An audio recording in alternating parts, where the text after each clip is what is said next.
bacaan kitab Idaman Penuntut pada menghuraikan yang kusut ilmu fikih oleh Al-Haji Abdul Ghani bin Al-Haji Yahya, penggal yang pertama, ke surat 92, ambil balik 91.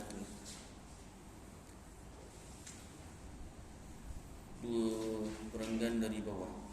Bagi membolehkan seseorang mengerjakan sembahyang qasar. Sembahyang qasar ini sembahyang yang dipendekkan daripada 4 rakaat menjadi 2 rakaat. Bagi membolehkan seseorang mengerjakan sembahyang qasar itu hendaklah ada 8 syarat. Ini bukan syarat apa nama ni Puteri Gunung Ledang nak meminang Puteri Gunung Ledang, tidak. Ini syarat sembahyang qasar. Pertama, bahawa safarnya, perjalanannya tidak bertujuan kerana membuat maksiat. Maksiat tu dosa. Bukan maksiat itu zina semata-mata. Maksiat tu asalnya perkataan bahasa Arab, maknanya dosa. Segala jenis dosa lah. Ya. Cuma orang Melayu biasanya dikaitkan maksiat ini dengan zina. Orang meninggalkan sembahyang fardu juga maksiat dalam apa agama ni. Maknanya dia melakukan dosa besar. Seperti hendak mencuri. Ni kita nak mencuri ni, nanti kita sembahyang jamak lah, sembahyang jamak qasar. Tak boleh. Pasal apa? Sebab awak kawan sebelah dia kata, mana boleh, kita nak mencuri, kena sembahyang tamam. Tak boleh, nanti sembahyang tamam lah. Sembahyang. Pencuri yang pandai ilmu agama, bukan setakat pandai mencuri, tapi pandai ilmu agama. Habis macam mana? Bagus ke macam tu, Ustaz? Tak bagus. Tak bagus ni mencurinya itulah, ilmunya tu baguslah. Baik, jadi tak boleh. Atau hendak berfoya-foya dengan perempuan yang cara halal. Kita nak pergi disko ni, jadi perjalanan ni 2 marhalah ni lebih ni. Boleh qasar tak? Mana boleh, kita nak foya-foya, tak boleh. Kena sembahyang tamam. Sembahyang tamam. Nanti ajak tu yang perempuan yang tak foya-foya tu sembahyang jemaah sekali. Sembahyang berjemaah tu bagus, tapi yang tak bagusnya berfoya-foya tu. Baik. Yang pertama. Kedua, perjalanannya jauh 2 marhalah atau lebih. Bagaimana telah dinyatakan di awal fasal ini. Berapa jauh 2 marhalah tu? Tengok bahagian belakang. Kalau tak silap 54 batu.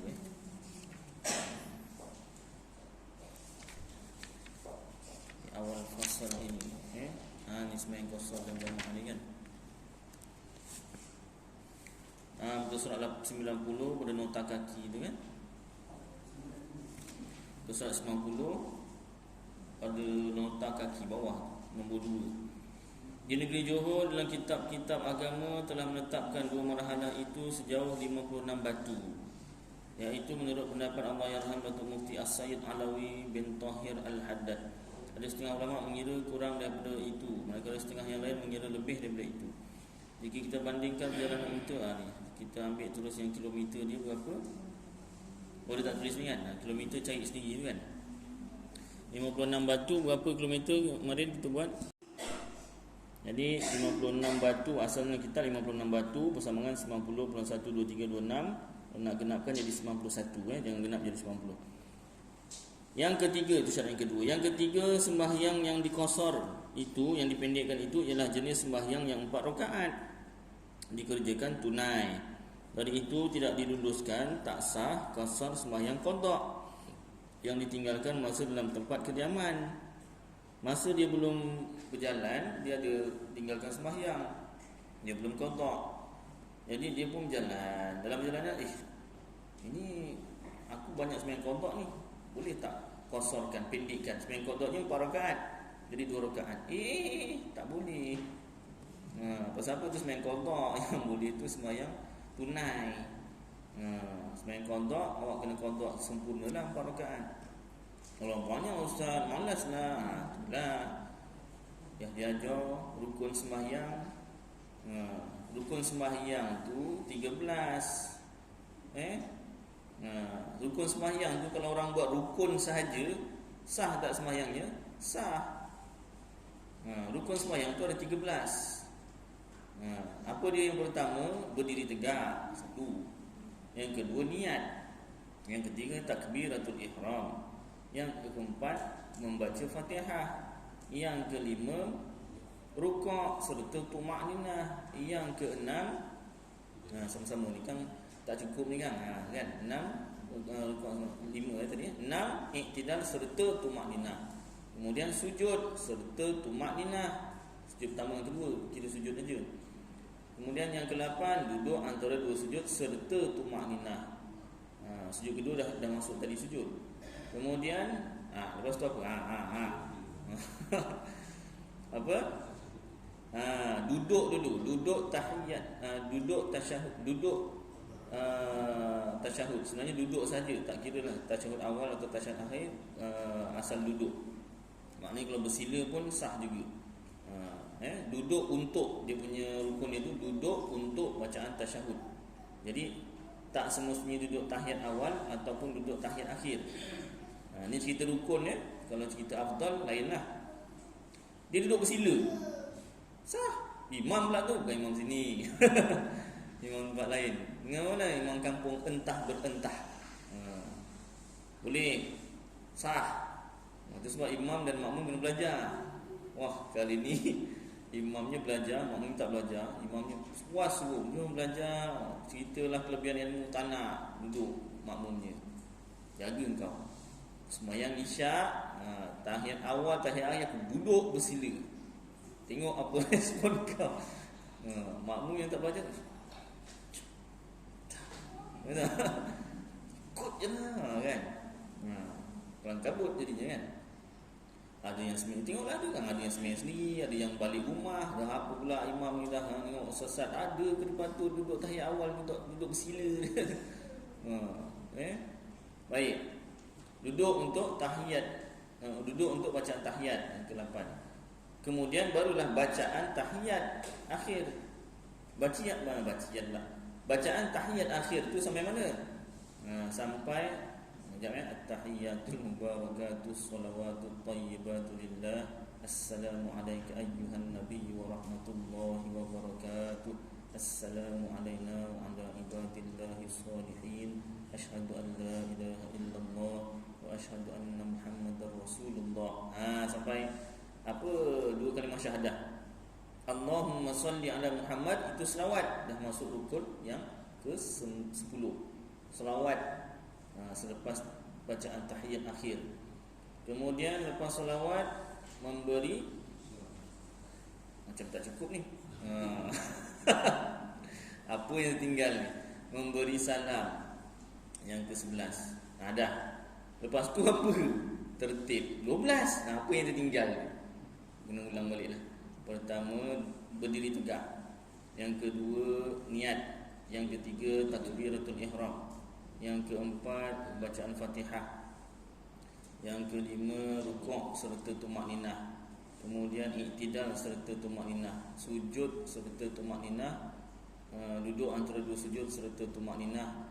Kemudian duduk untuk tahiyat. Ni tadi tak keluar jari. Duduk untuk tahiyat akhir.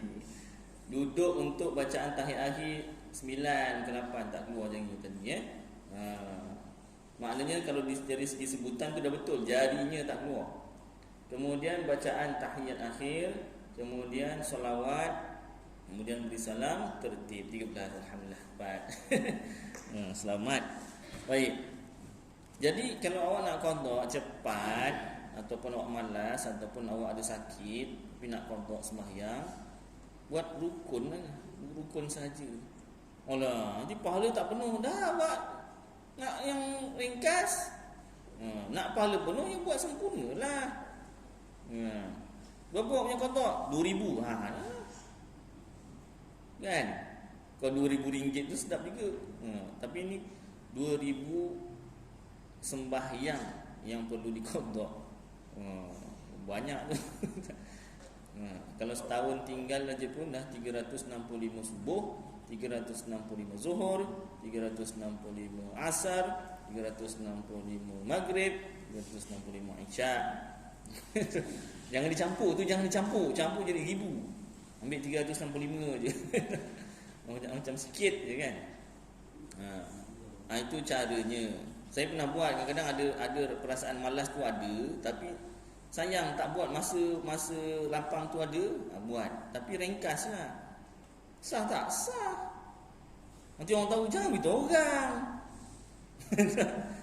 Kalau orang tahu juga cakap, aku ni bukan rajin macam kau. Sembahyang qada pun penuh, sembahyang tunai pun penuh. Sempurna, afdal buatnya. Segala sunat-sunatnya tak ditinggal. Aku bukan macam kau. Aku ni pemalas sikit. Dah, yang komen-komen. Aku yang penting aku qada. Baik. Itu caranya lah. Tak pandai sangat ustaz, tak pandai sangat. Tunjuk saya, tak silap saya ada video tak ada, belum buat lagi. Sembahyang paling ringkas. Video saya tak buat, tapi ada kuliah yang saya sebut daripada berdiri, saya sebut satu-satu. Yang tadi tu saya sebut rukun saja. Ni daripada awal sembahyang sampai akhir. Sembahyang 4 rakaat. Saya ada sebut dalam kuliah saya. Carilah sendiri satu. Banyak sangat. Baik, sambung.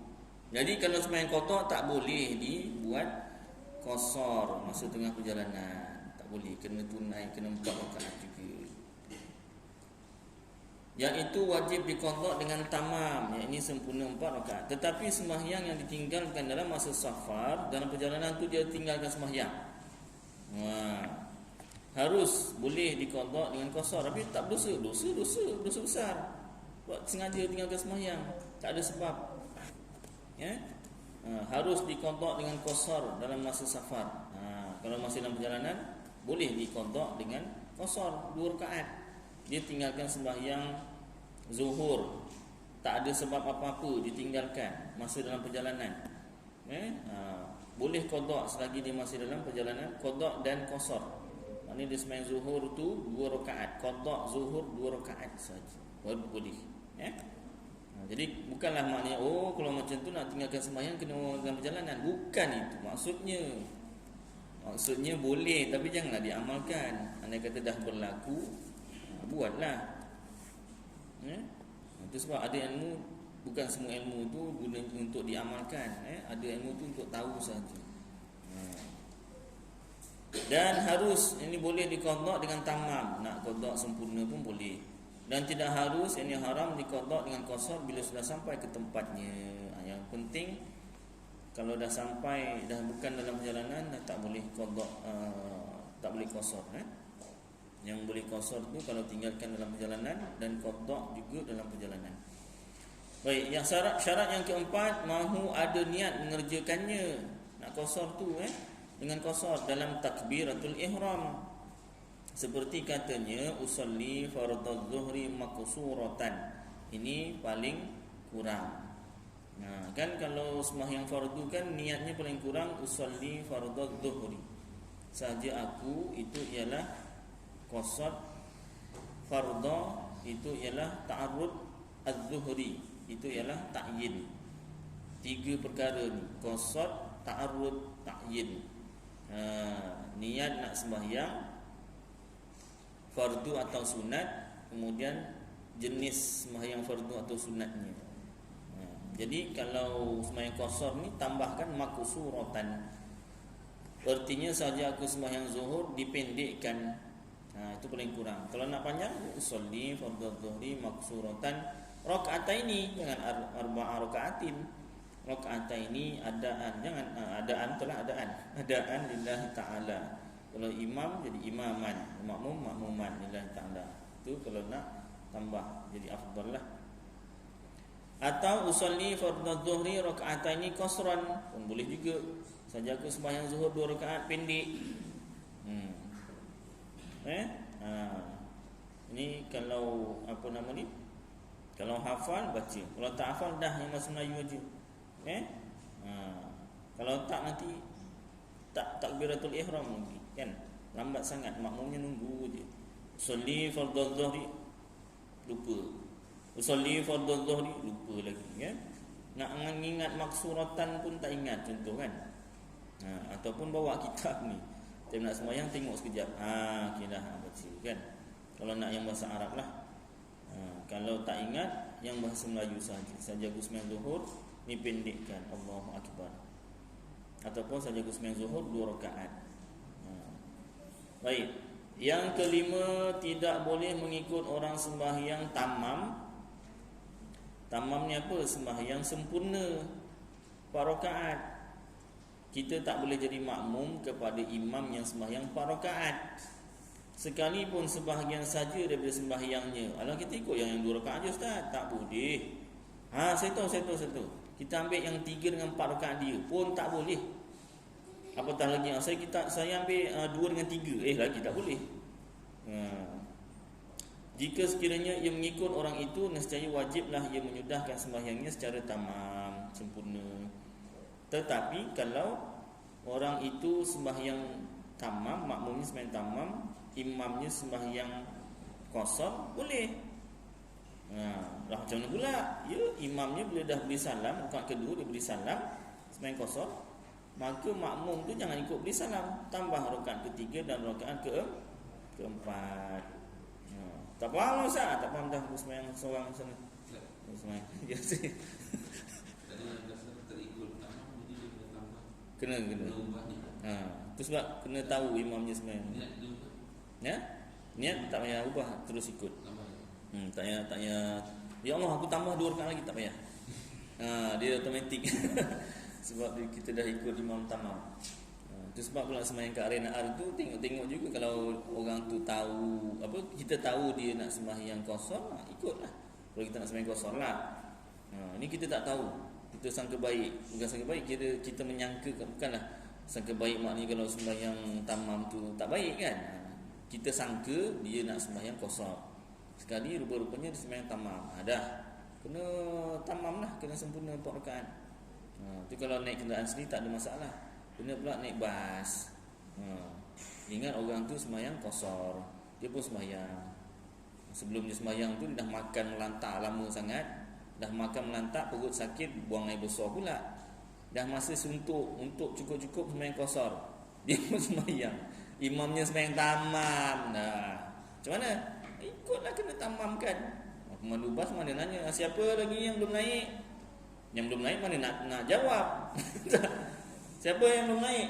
Yang belum naik mana nak jawab? Ni bukan lawatan sekolah apa kan. Kalau sekolah boleh nak tengok kawan sebelah ada tak kan. Ni mana kenal naik bas ekspres pergi mana kan. Dah selamat. Tamam sempurna sembahyangnya, tak sempurna perjalanannya, berhenti kat arena tu kan. Tumpang lah siapa-siapa. Baik, jadi kalau nak sembahyang kosor, tak tahu imam itu sembahyang kosor ke tamam, sembahyang sendiri. Kalau naik kenal sendiri tak ada masalah lah. Kalau dia sembahyang tamam, habiskan je lah. Tak perlu tukar niat tadi. Baik, bagus soalan. Seterusnya yang keenam, bahawa orang yang musafir itu dengan ada qasad pergi ke tempat yang tertentu, mesti ada destinasi tempat yang dituju. Maka jika tidak tentu tempat yang hendak dipergikan, tidaklah harus, yakni tidaklah boleh, tidaklah sah ia sembahyang qasar. Bagaimana? Entahlah, jangan ditanya ke mana aku pergi. Amboi. Rajuk. Jangan ditanya ke mana abang pergi. Ingat bang. Ingat apa? Jangan sembahyang qasar. Abang tak tahu pergi mana. Mana pula bininya pergi kuliah. Yang tanya abang pergi. Jap bang. Itulah. Aku nak pergi. Tak, kalau nak pergi jangan qasar sembahyang. Ada pergi. Ingatkan bininya nak pujuk. Tak. Pesan jangan sembahyang qasar. Lain. Jadi kena tentu perjalanannya. Nak pergi mana? Nak pergi banyak tempat pun tak apa. Yang penting ada tempatnya nak pergi itu tahu. Nak pergi A, lepas tu nak pergi B, pergi C kan. Maka jika tidak tentu tak boleh. Yang ketujuh, berkekalan safarnya, perjalanannya hingga sempurna sembahyang. Maka jika ia tengah sembahyang dalam kapal atau dalam kereta umpamanya, tiba-tiba kapal sampai ke pelabuhan tempat tinggalnya, nescaya wajib ia sudahkan dengan tamam. Ini cerita kalau dia tengah sembahyang, kenderaannya bergerak. Jadi belum habis sembahyang qasar ni, sembahyang 2 rakaat, tapi belum siap, belum habis, belum beri salam. Dah sampai. Rumahnya pula dekat dengan apa nama ni, stesen apa nama ni, bas ke, kalau bas macam nak semayang, apa nama, kapal lah, dekat dengan pelabuhan ke kan, dekat, boleh. Kalau jauh lagi tak ada masalah. Baik. Yang ke-8, tahukan hukum bahawa orang musafir harus mengerjakan sembahyang dengan qasar. Dia tahu hukum.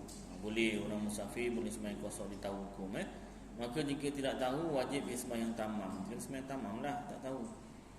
Baik, peringatan bagaimana telah maklum orang musafir harus, ini boleh sah sembahyang qasar, bermakna harus juga dia sembahyang tamam. Tak mestilah orang musafir tu wajib kena sembahyang qasar, tidak. Boleh juga sembahyang tamam sempurna. Mana lebih baik? Ini mana lebih afdal antara keduanya itu? Jawabnya, jika safarnya, perjalanannya kurang daripada 3 marhalah, ini lebih daripada 2 marhalah tapi tidak sampai 3 marhalah, 2 marhalah lebih. Lebih daripada 91 km tapi tak lebih daripada berapa tu satu batu pula nak kira. Jap kira balik. Baik. Orang yang musafir harus juga mengerjakan dengan jamak. Baik. Jamak takdim. Jamak takdim maknanya kumpul yang didahulukan, iaitu mengerjakan sembahyang asar dalam waktu zuhur dan sembahyang isyak dalam waktu maghrib. Itu sembahyang jamak takdim. Tak ingat namanya pun tak apa. Apa nama sembahyang yang wan jamak, itu nama orang, wan jamak. Jamak takdim. Wan jamak nama orang, nama siapa lupa juga. Jamak takdim. Okey? Tak ingat nama tak apa, yang penting tahu cara buat. Yang kedua, jamak takhir. Jamak takhir maknanya kumpul yang dikemudiankan, iaitu mengerjakan sembahyang zuhur dalam waktu asar dan sembahyang maghrib dalam waktu isyak. Baik. Ustaz, saya nak tanya, yang zuhur dengan asar tu saya faham dah 4 rakaat. Ini maghrib dengan isyak ni macam mana?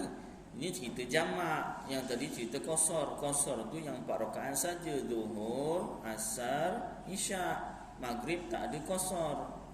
Jadi maghrib 3 rakaat lah. Iyalah. Betul Ustaz 3?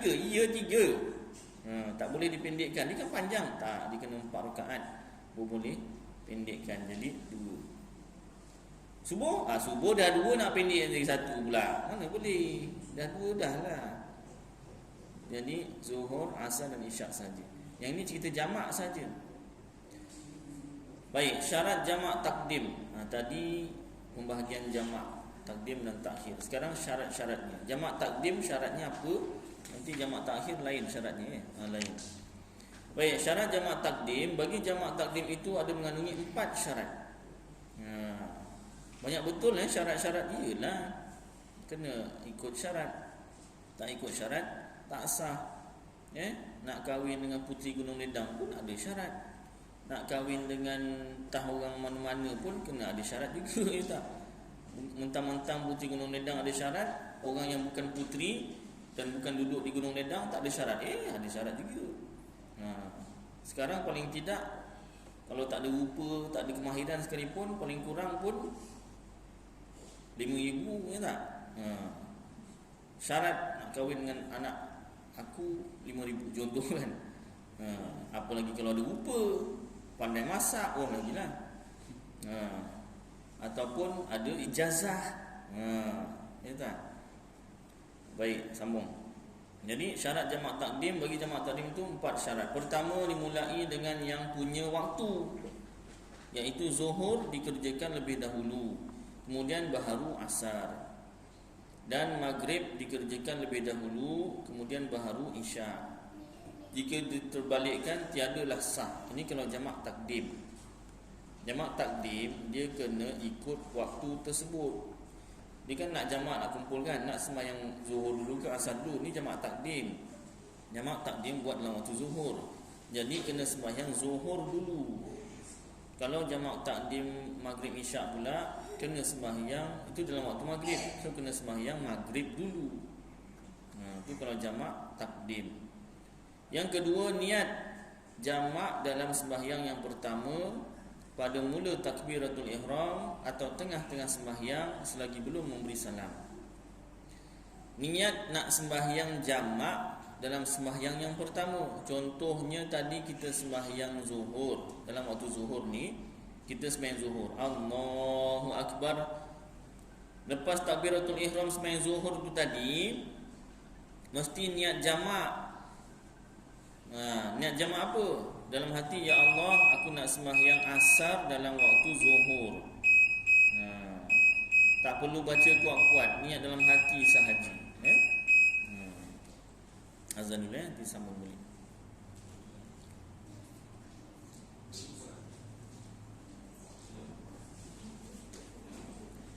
Afif.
syarat jamak takdim. Yang pertama, yang kedua, niat jamak dalam sembahyang yang pertama pada mula takbiratul ihram atau tengah-tengah sembahyang selagi belum memberi salam.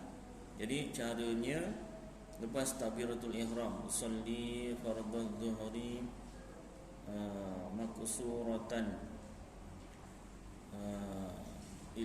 tak payah maksuratan Allahu akbar yang pendek tu kan, ataupun usolli fardhu dhuhri raka'ataini qasran, saja aku sembahyang zuhur 2 rakaat pendek, Allahu akbar. Lepas takbiratul ihram ni ceritanya dia qasar dan jamak lah. Jadi dalam dah sembahyang zuhur tu niat, ya Allah aku nak sembahyang asar dalam waktu zuhur. Tak perlu sebut kuat-kuat, dalam hati sahaja. Ni yang paling mudah lah. Kalau nak sebut lagi bagus. Yang afdalnya tu sebut. Usolli fardhu dhuhri maksuratan, macam mana dia punya sigah tu? Lupalah jamak apa? Jamak takdim tu kan. Semua lagi tak lain ada tak? Itu yang afdal. Kalau yang paling ringkas tu, niat tu macam biasa saja, tapi lepas niat takbiratul ihram tu sampailah sebelum beri salam, niat dalam hati, ya Allah aku nak sembahyang asar dalam waktu zuhur. Itu yang paling mudah lah. Yang paling mudah untuk kita amalkan. Biasa kalau saya buat budak ataupun keluarga saya sendiri, saya suruh yang mudah. Kalau nak masukkan dalam niat tu biasanya lah tak terhafal. Saya sendiri pun tak terhafal yang bahasa Arab. Yang bahasa Melayu boleh lagi. Itu pun panjang sangat. Baik. Tapi kalau nak kita tengok niat penuhnya afdal. Saya boleh hafal Ustaz tak boleh hafal lain kita. Saya nak yang afdal ni. Boleh, bagus. Tapi itulah, saya tak hafal, jadi kenalah cari dengan kitab-kitab lain pula. Waktu dalam fikih ni kita belajar yang paling ringkas dulu, dan kita belajar yang paling afdal. Jadi untuk orang tu, sebab agama Islam ni sesuai diamalkan oleh semua orang. Sama ada yang pandai atau yang kurang pandai. Yang disuruh tu belajar. Jadi yang kurang dapat tu ambillah yang mudah. Yang pandai yang dapat je tu ambil yang afdal. Mana bab sembahyang jamaah ni tak jumpa. Baik. Kitab Matla'ul Badrain wa Majma'ul Bahrain. Bab sembahyang ada. Kalau ini bab jamaah ni bab yang berapa ni? 192. Selepas sembahyang sujud tilawah semua. Kita tengok.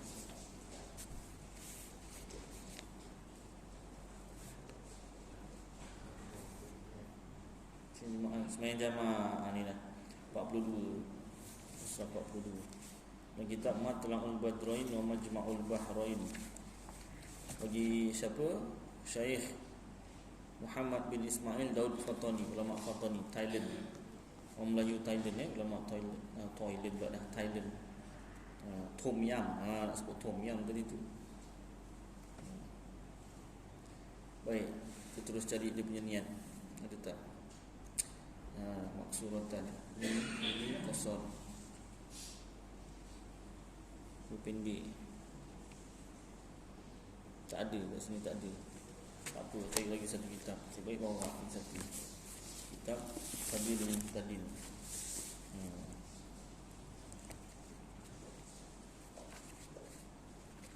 Jadi kalau kita tak hafal pun sekurang-kurangnya tahulah, pernah dengar, macam ni niatnya panjang ya.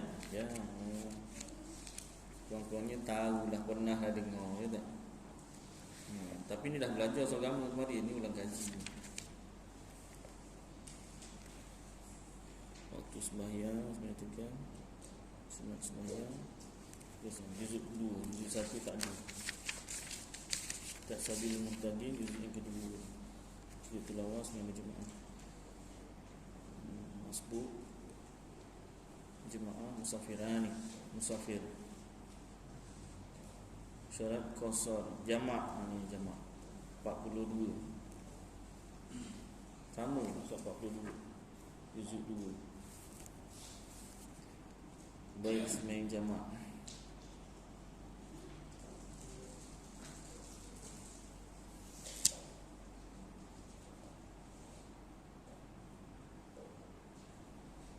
Tak ada juga. Macam kita lain lah, kita Arab. Dia tulis ini dalam kitab Sabil Muhtadin li Tafaqquh fi Amridin bagi Syekh Muhammad Arsyad Al-Banjari, ulama Banjar. Syarat yang kedua, berniat jamak dalam sembahyang yang mempunyai waktu. Dan jikalau ada niat itu serta salamnya sekalipun, memadailah, sahlah. Maka rupa berniat jamak seperti diniatkannya mengerjakan sembahyang asar di dalam waktu zuhur atau mengerjakan sembahyang isyak dalam waktu maghrib. Itu aja memang dia ajar yang ringkas. Hafif kena buka kita Arab lah. Maaf, saya tak bawa kita Arab. Ataupun tanya Ustaz Imran. Kitab Soal Agama ada. Kalau kitab Soal Agama Johor tu ada tulisan tu. Niat penuh. Kalau nak dimasukkan dalam niat. Tapi yang paling ringkas, yang paling mudah, lepas takbiratul ihram, niat macam biasa, usolli fardhu dhuhri maksuratan, saja aku sembahyang fardhu zuhur dipendekkan, ataupun usolli fardhu dhuhri raka'ataini qasran, saja aku sembahyang fardhu zuhur 2 rakaat pendek. Allahu akbar, takbiratul ihram, terus dalam hati, ya Allah, aku nak sembahyang asar dalam waktu zuhur. Kalau kita sembahyang maghrib, usolli fardhul maghribi, maghrib tak ada maksuratan kan, usolli fardhul maghribi, yang ringkas kan, Allahu akbar, saja aku sembahyang maghrib tu, Allahu akbar. Dalam hati terus niat, ya Allah, aku nak sembahyang isyak dalam waktu maghrib. Maaf, tiga-tiga kitab Melayu tak ada niat penuh. Maaf lah tak dapat menunaikan permintaan. Tapi rasa Hafiz pun hafal tu, dah selalu juga sembahyang jamak tu kan. Baik. Jadi apa nama ni, yang kedua niat. Walaupun kata lagi tak sebelum tadi, walaupun serentak dengan beri salam, Assalamualaikum warahmatullahi, aku belum niat, ya Allah nak sembahyang asar waktu zuhur, sempat pula tu kan. Sebaik sempat. Tak sempat tak boleh, kena sembahyang asar waktu asar. Alah, itulah. Siapa sebut tak boleh tu ihram niat lain. Ingat lain. Itu sebab saya selalu ngajak keluarga saya ataupun anak murid, betul-betul lepas takbiratul ihram tu dah terus niat. Kau jangan tunggu, alah kan panjang je Ustaz masa sampai sebelum salam. Iyalah, masalahnya kalau ingat. Kalau tak ingat kan kau kena sembahyang asar dalam waktu asar. Baik. Jadi lepas takbiratul ihram tu terus niat nak sembahyang zuhur, sembahyang asar dalam waktu zuhur, atau niat sembahyang isyak dalam waktu maghrib. Baik. Yang ketiga, mualat, iaitu berturut-turut antara sembahyang yang pertama dengan sembahyang yang kedua. Mualat ni berturut-turut, maknanya jaraknya jangan panjang sangat. Jangan ada diselangi masa yang panjang. Tetapi jikalau sedikit masa tidaklah mengapa. Contoh sedikit macam mana, seperti kerana mengambil sembahyang. Dah terkentut macam mana? Ambillah sembahyang. Mana boleh sembahyang? Kena ambil sembahyang. Itu tak apa. Bang, dia pergi azan pula. Sekalipun tidak dituntut, tak dituntut azan. Tapi kalau dia bang, masih lagi sah. Dan iqamat. Dia iqamat, tak iqamat pun tak apa. Maka jika diselangi oleh masa yang panjang, sekira-kira sempat, panjang tu macam mana? Sekira-kira sempat sembahyang 2 rakaat. Oh, lama sangat ni sembahyang 2 rakaat, 4 hingga 5 minit ni, tidaklah diluluskan lagi jamak itu, malahan kenalah dikerjakan pada waktunya. Habis yang zuhur tadi sah tak? Sah. Cuma asar tu awak kena sembahyang dalam waktu asar. Kenalah tunggu. Sekarang berapa? Pukul 2, asar pukul 4. Tunggulah. Jalan dulu, jalan kan. Berhenti lagi sembahyang asar. Qasar lah. Sembahyang qasar saja, jamak tak boleh. Kalau nak jamak kena satu, niat tadi dalam sembahyang yang pertama. Kemudian yang kedua, jangan diselangi masa yang lama. Jangan sampai boleh sembahyang 2 rakaat. Jangan sampai 4 minit. Lepas beri salam tu dah bangun sembahyang asar pula. Baik, yang keempat, berkekalan safarnya, perjalanannya hingga takbir sembahyang yang kedua, takbiratul ihram ya. Tetapi tidak disyaratkan sampai tamat. Boleh. Dia baru takbiratul ihram yang sembahyang yang kedua, sembahyang asar kan. Allahu akbar. Dah sampai. Tak tahu lah naik apa tu. Tak tahu naik apa. Kalau naik kereta macam mana sembahyang tu. Ya. Baik. Sembahyang duduk, sembahyang duduk tu sembahyang menghormati waktu je saya. Kalau duduk kita baru KL. dia jamak dalam jalan luasan. Dah sampai rumah kita tunggu masa dia Faham. boleh Boleh apa? Boleh. Soalannya kalau dari KL ke Johor sepatutnya dalam Google Map tu 5 jam. Tapi sebab dia naik MERS contohnya Google Map ni dia ikut 120 km sejam. Tapi dia sudah tekan 1415 maka sampainya dalam sejam setengah tu kan. Jadi dia sampai awal dia dah sembahyang jamak takdim Zuhur dengan Asar.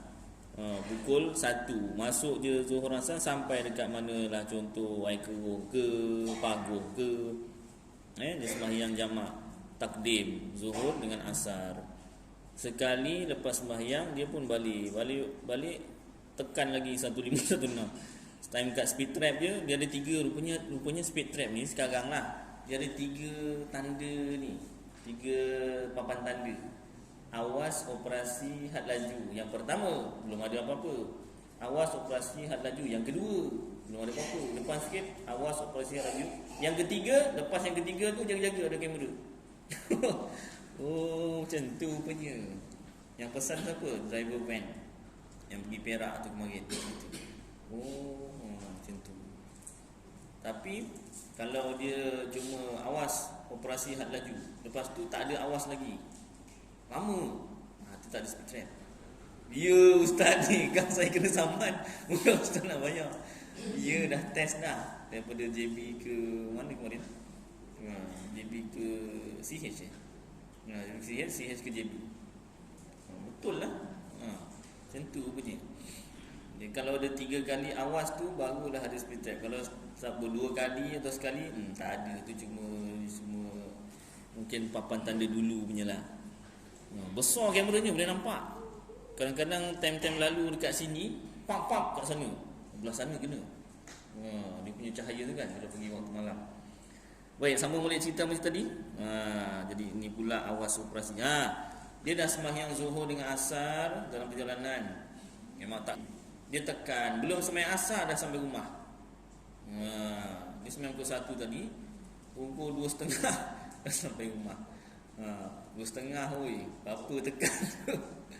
Sampai rumah Zuhur masih ada lagi, belum masuk Asar pun sah. Dia punya apa nama ni, sembahyang jamak tu sah. Yang tak sah tu kalau tak sempat takbir yang kedua. Maknanya dia sembahyang kenderaannya bergerak. Macam tu ni kalau dah habis selesai sembahyang baru bergerak tak ada masalah lah. Bagus juga soalan tu kadang-kadang keliru. Baik. Syarat kemudian Asar kena sembahyang lagi tak? Tak payahlah. Habis saya imam boleh juga sembahyang, tak ada masalah. Sembahyang Asar tak ada masalah. Itu kira sembahyang ma'adah lah, sembahyang tambahan. Boleh. Baik. Yang tak boleh tu tak sembahyang. Sembahyang lebih tak ada masalah. Dalil, satu kali satu orang sahabat Rasulullah SAW tertinggal sembahyang berjemaah. Jadi Rasulullah kata rugilah. Sebab sembahyang berjemaah ni pahalanya 25. Ada setengah hadis kata 27. Jadi sahabat ni bila dengar macam tu, dia pun sembahyang 25 kali. Dia pun beritahu Rasulullah, sama tak? Dia bajet dah sama lah tu kan, 25 kali sembahyang. Tak sama. Walaupun kau sembahyang 250 kali sekalipun, tak sama pahalanya dengan sembahyang berjemaah. Itu kelebihan sembahyang jemaah. Itu dalil juga kepada boleh sembahyang lebih daripada sekali. Yang tak boleh tu negatif sembahyangnya, itu tak boleh. Baik, syarat jamak takhir. Habiskan sikit Adapun jamak takhir cuma 2 sahaja syaratnya. Jamak takhir ni tak banyak syaratnya, 2 je. Pertama, niat hendak ditakhirkan sembahyang zuhur ke dalam waktu asar atau maghrib ke dalam waktu isyak, dan niat itu dalam waktu sembahyang yang pertama. Niat hendak takhirkan, okey. Dia nak sembahyang jamak takhir. Jadi zuhur, dia tak sembahyang zuhur. Nak niat masa bila? Niat masa waktu zuhur. Kan tak sembahyang zuhur, Ustaz? Niat masa waktu zuhur, bukan niat dalam solat zuhur. Tak faham, Ustaz? Allah, ginilah. Masuk je waktu zuhur, awak niat dalam hati, ya Allah, aku nak sembahyang zuhur dalam waktu asar. Tak sembahyang dah, tak sembahyang lah. Awak nak sembahyang zuhur dalam waktu asar ni. Oh, faham pun itu dialog je, tuan-tuan faham. Tu saya buat dialog je Jadi masuk je waktu zuhur, niat, ya Allah, aku nak sembahyang zuhur dalam waktu asar. Tu je. Tak sembahyang, tak payah. Sebab nak sembahyang zuhur dalam waktu asar nanti. Masuk waktu asar, barulah sembahyang zuhur dengan asar. Kalau maghrib dengan isyak pula, masuk je azan maghrib saja, niat, ya Allah, aku nak sembahyang maghrib dalam waktu isyak. Niat dalam hati je macam tu. Nak cakap, ya? Lepas tu ubah balik. Tak jadi, dia nak sembahyang takdim. Boleh, masalah. Tapi masih ada waktu lah. Kira main-main tak? Tak main-main. 2-3 kali berubahnya. Dulu nak sembahyang, ya Allah, nak sembahyang zuhur waktu asar. Tak nak lah. Sembahyang takdim, memang takdim. Nak takbiratul ihram je, tak jadilah. Sembahyang zuhur waktu asar lah. Boleh. Cuma buang masa lah kat situ kan. Baik. Yang penting masih dalam waktu lah. Kalau tak jadi, tapi dah habis waktu dah tak boleh. Kita dah niat nak sembahyang zuhur dalam waktu asar, tiba-tiba masuk je asar, tak jadilah, tak boleh. Kena sembahyang jamak takhir jugalah. Bukannya boleh patah balik pun masa kan. Dah masuk asar dah, sembahyang je lah jamak takhir. Masalahnya Baik, sambung. Yang kedua, berkekalan safarnya hingga selesai kedua-dua sembahyang. Ini dua-dua sembahyang selesai, belum sampai lagi tempat tinggal.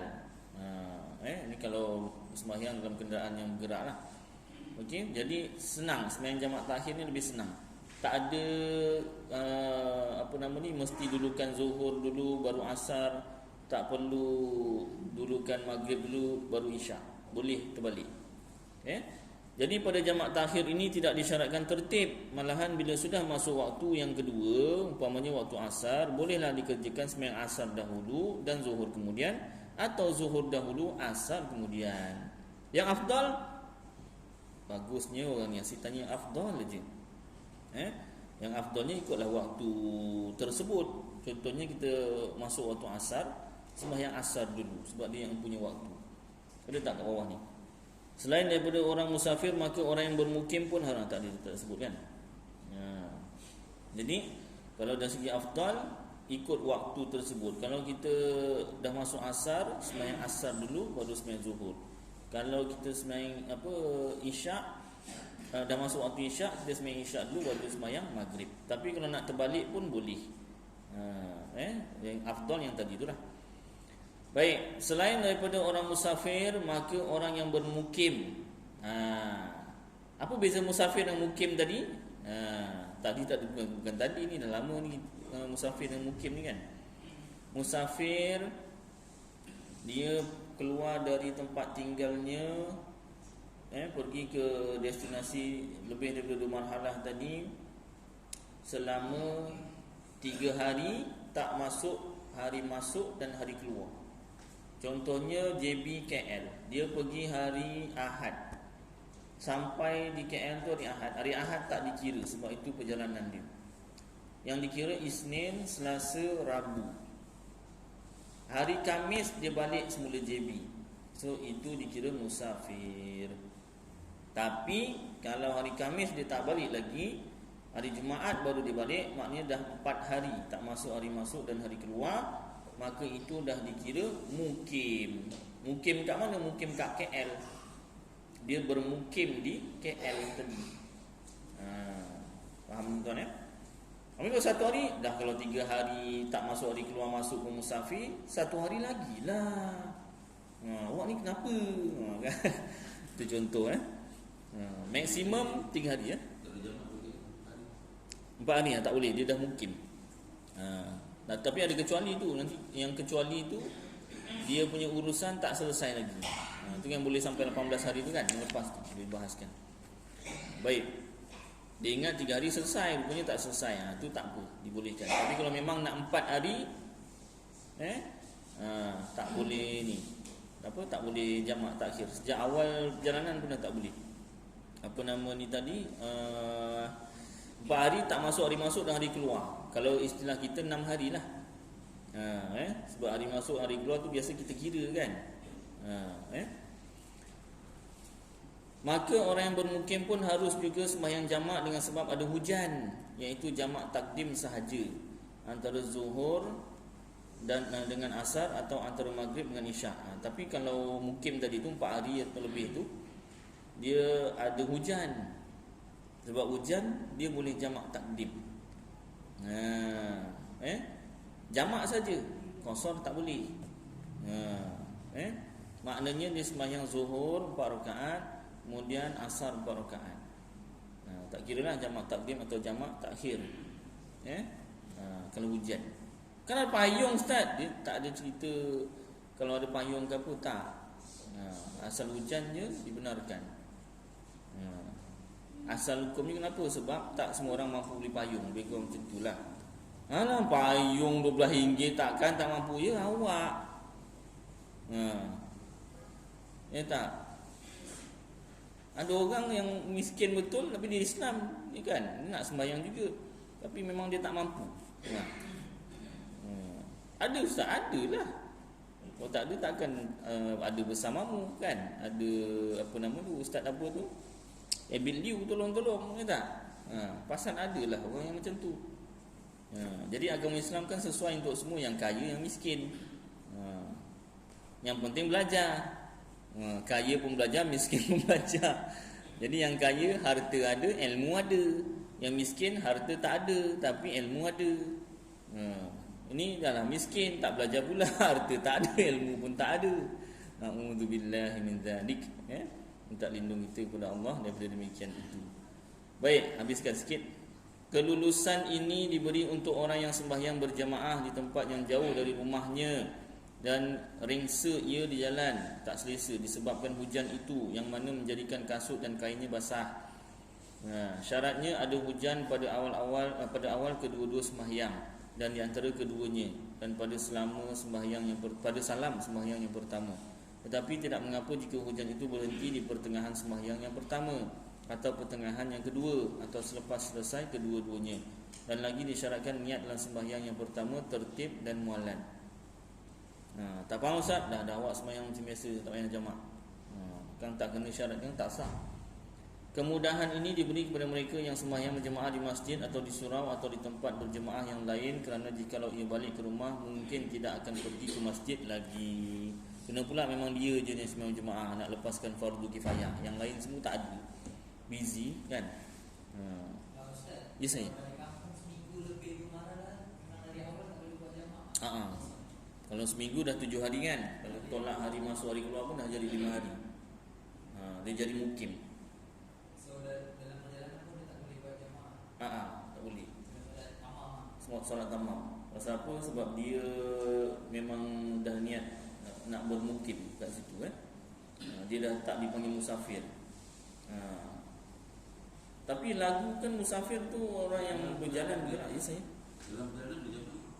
Dalam perjalanan dia sebab dia dah jadi mukim, maknanya dia memang niat nak mukim tu. Dalam perjalanan tu sampai KL tu dia berjamaah, lepas tu dah tak boleh. Lepas dia duduk KL 5 hari. Iyalah.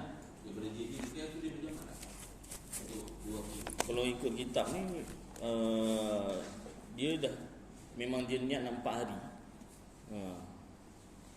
So yang apa saya faham tak boleh lah. Tapi kita rujuk balik. Kod-kod ayat kat sini lain kan.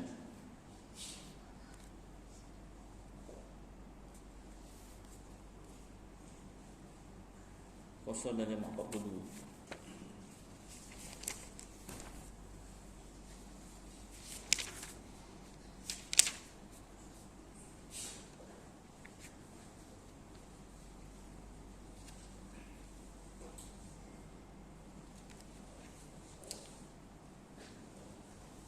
Syarat jamak takdim.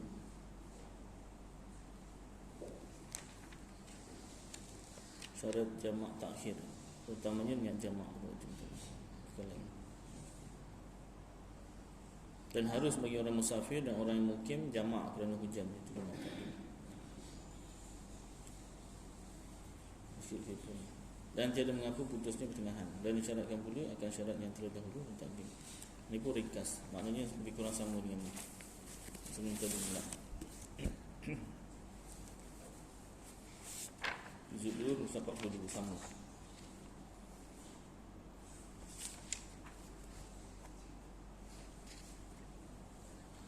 Jumaat.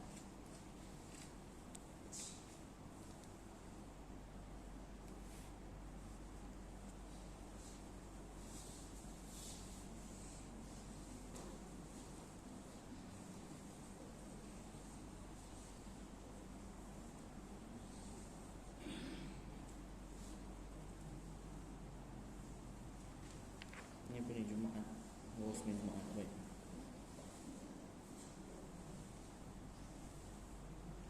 Dan harus mengerjakan sembahyang jamak takdim dan negeri kerana hujan.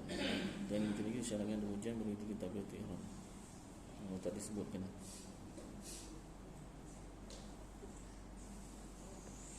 Tak disebutkan sini. Cuma yang dalam pemahaman saya, itulah sebab dia ni sebagai orang musafir ataupun orang mukim. Jadi cerita musafir dan mukim ni tengok pada dia punya niat nak pergi kat destinasi tu. Kalau niat dia memang nak lebih daripada 4 hari, dia dah dikira bukan musafir kan.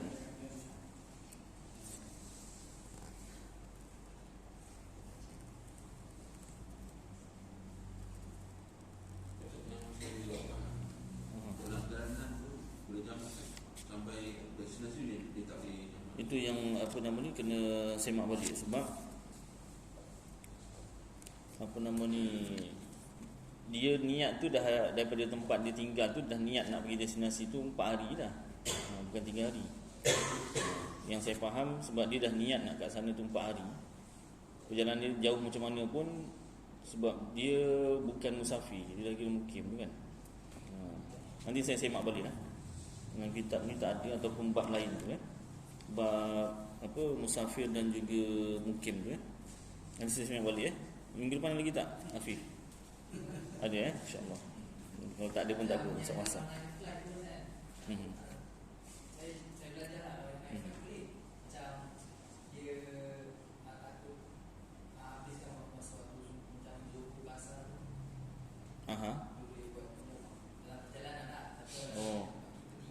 Kalau yang saya belajar pula, kalau apa nama ni sembahyang apa dalam perjalanan tu, dalam kenderaan, sembahyang menghormati waktu.